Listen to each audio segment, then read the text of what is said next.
आज की कहानी सुधा नाम की एक लड़की की है। सुधा एक बहुत ही आलसी लड़की थी।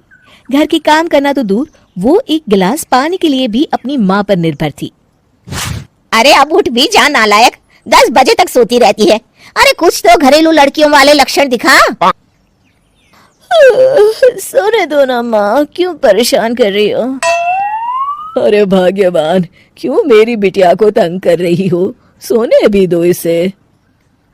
लो, बाप बेटी दोनों एक जैसे हैं। देख लेना, आपकी ये लाडली ससुराल जाके हमारी नाक कटाएगी। मैं कहती हूँ अब भी वक्त है, अपनी ये आदतें सुधार ले, वरना ससुराल में तेरी सास कान खींच कर तुझे सीधा करेगी। वही तुझे सबक सिखाएगी। दुनिया में आज तक कोई ऐसी सास पैदा नहीं हुई माँ, जो सुधा चोपड़ा को सबक सिखा सके। लेकिन होनी को कुछ और ही मंजूर था।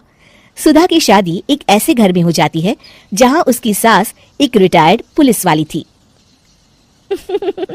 अब कहानी में मजा आएगा। हाँ माँ, यहाँ सब बहुत अच्छा है। मेरे ससुराल के लोग भी ना बहुत मिलनसार हैं। ठीक है माँ। मुझे नींद आ रही है, फोन रखती हूँ माँ। ठीक सुबह 5 बजे। अरे जल्दी उठो भाग्यवान, वरना कयामत आ जाएगी। हैं? अरे क्या हुआ? कौन सी कयामत आ जाएगी? अरे मेरी माँ आ जाएगी। तुम नहीं जानती, इस घर में सिर्फ मेरी माँ का हुक्म चलता है। सबको सुबह 5 बजे बिस्तर छोड़कर हॉल में पहुंचना ही पड़ता है। अरे अब इंसान क्या अपनी नींद भी पूरी नहीं करेगा? यहाँ मजाक चल रहा है क्या? तभी वहां सुधा की सास आ जाती है। अटेंशन! मजाक तो तू समझ रही है बाबू, ये मेरा घर है और यहाँ हर किसी को डिसिप्लिन में रहना होगा। अटेंशन! अरे माँ जी, लेकिन इतनी सुबह कौन उठता है? कौन होता है मतलब? हम सभी उठते हैं, रोज उठते हैं, और अब से तुझे भी उठना पड़ेगा। आखिर मैं पुलिस वाली जो ठहरी। अटेंशन!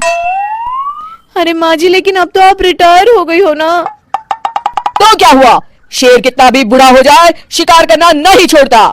उसी तरह हम पुलिस वाले रिटायर होने के बाद भी अपने अनुशासन में ही जीवन जीते हैं। चलो अब बेकार की बहस बंद करो और उठकर हॉल में चलो। अभी आधा घंटा तुम सबकी परेड चलेगी। अटेंशन!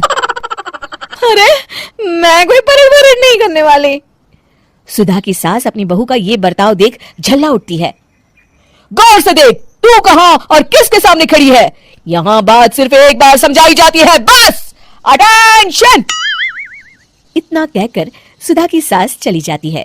अपनी सास का ये रूप देखकर सुधा घबरा जाती है और जल्दी से उठकर बाहर चली जाती है। उस दिन से सुधा की जिंदगी बदल जाती है। हाय, थक गई मैं तो। ये घर है या जेल? कितना काम करना पड़ता है। लाइए दीदी, 2 रोटियां और दीजिए, मुझे बड़ी भूख लगी है। ठहर जा बहू, ये तू क्या कर रही है? मैंने सबके खाने का हिसाब तय कर रखा है। तुम 4 रोटी से ज्यादा नहीं खा सकती और ये मिर्च मसाला भी नहीं चलेगा। मेरी बहुएं एकदम फिट होनी चाहिए। अटेंशन! क्यों माँ जी, आप हमें दंगल में लड़ने के लिए तैयार कर रही हैं क्या? क्या कर रही हो सुधा? माँ जी को मजाक बिल्कुल पसंद नहीं है। चुप करके खाना खा लो, इसी में भलाई है।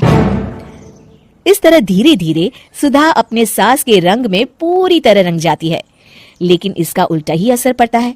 सुधा अपनी सास से भी ज्यादा अनुशासन की पक्की हो जाती है। सुधा की सास तो सबको 5 बजे उठाती थी, लेकिन सुधा सबको 4 बजे ही उठा देती थी। दूसरी तरफ सुधा की सास की उम्र भी हो चलती है।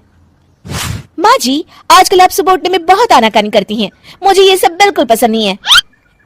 अरे बहू, मैं तेरे हाथ जोड़ती हूँ, भगवान के लिए अब मुझे छोड़ दे। इतने सवेरे उठना और कसरत करना अब मेरे बस की बात नहीं है। माँ जी, आप मैदान छोड़ के भाग रही हैं। आप तो पुलिस वाली हैं। अटेंशन!